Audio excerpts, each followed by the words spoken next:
Hey, my name is Jobby, and this video was brought to you by World of Warships Legends. Yes, really. It's a free-to-play MMO game where you command vessels from both world wars and have them engage in naval combat. There's multiple ways to play, and each ship handles differently, depending on the type, nation, and battle tier. The game's available on Xbox and the PlayStation 4.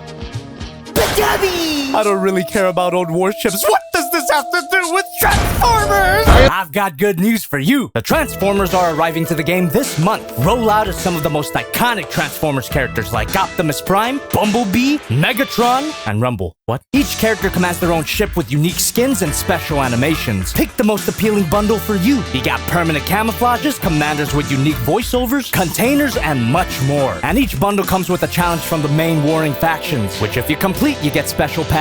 Check out the link in the description and use my promo code. New players will get a Tier 2 premium Ship Aurora, 3 days of the premium accounts, and 75,000 credits. Check out and play World of Warships Legends and the Transformers crossover today.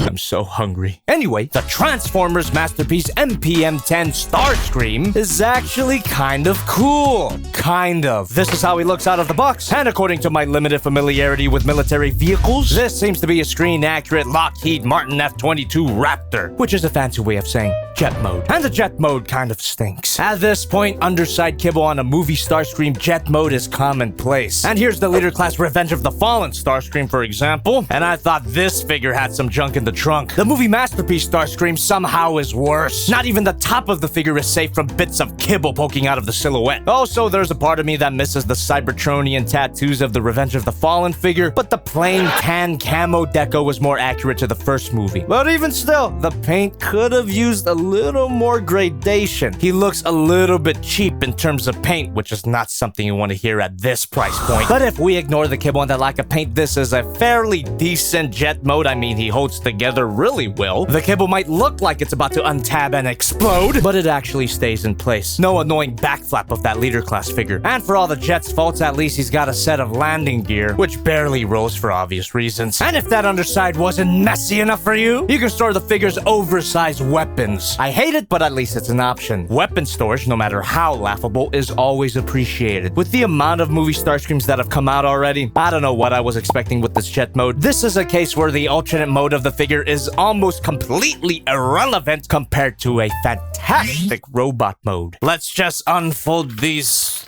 stupid instructions. This shit's so long and incomprehensible that it looks like Alex Kurtzman wrote it. I give way too much shit to Michael Bay for these movies. He just directed it.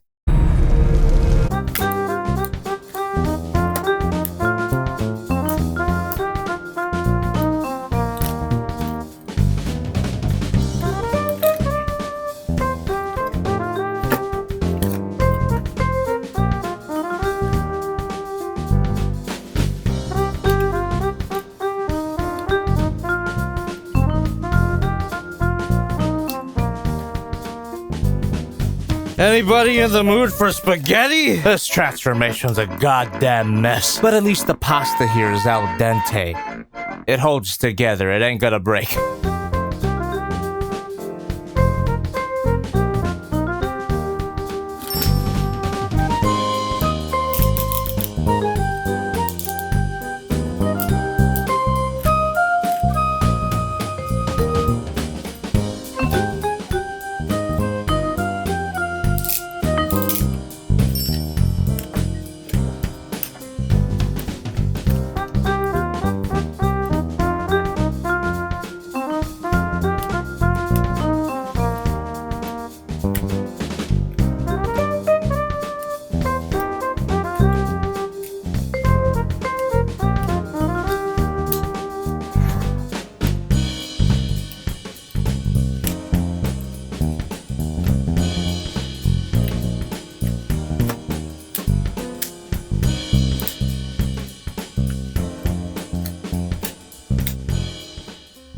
So when I first saw the first official pictures of this figure, I thought it would be a bit redundant. I mean, what could this guy do that the Leader Class Revenge of the Fallen figure didn't already? But seeing the robot mode here in all of its glory, I can safely say that I was wrong to think that. This is a huge step up from the Leader Class figure, and it makes me realize that that figure was far from perfect. MPM-10 here's not perfect by any means, but just look at it. It's super movie accurate.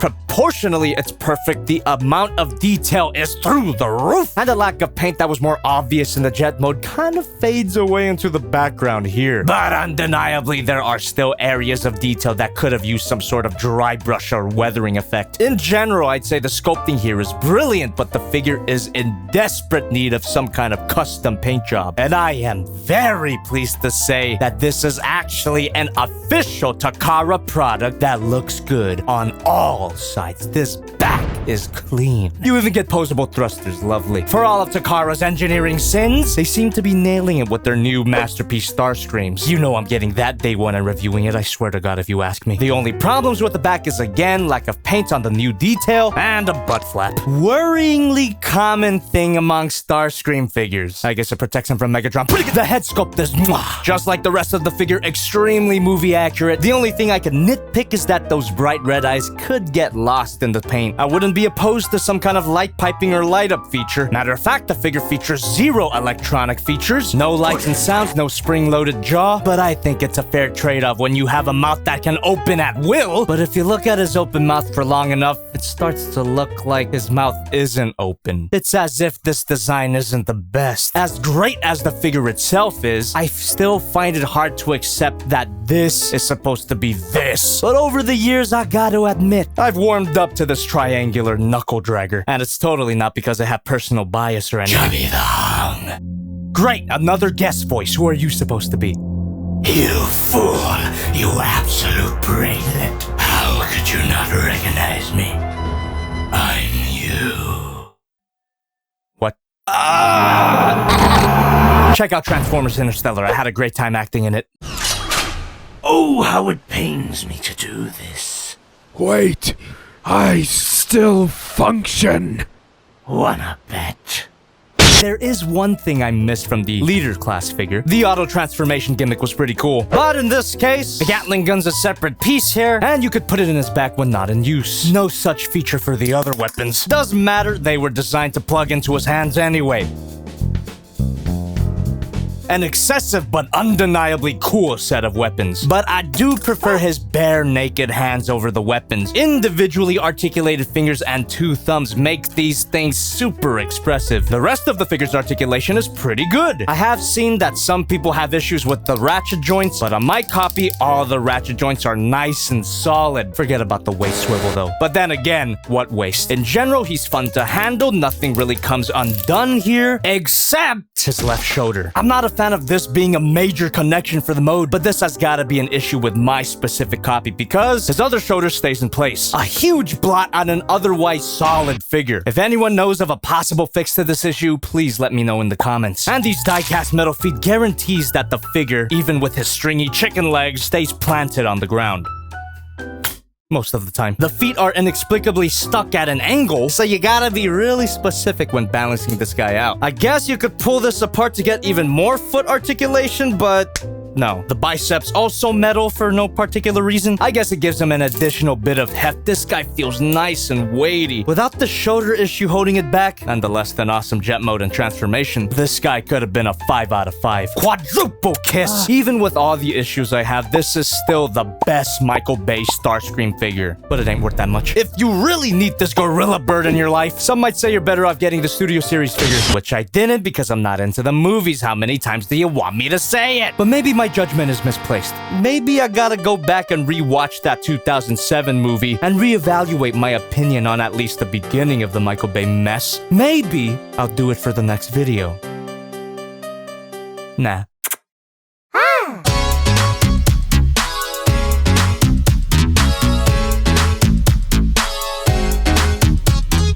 Overall, this is a chicken sandwich worth putting in your ass. I said the thing. Can I go home now?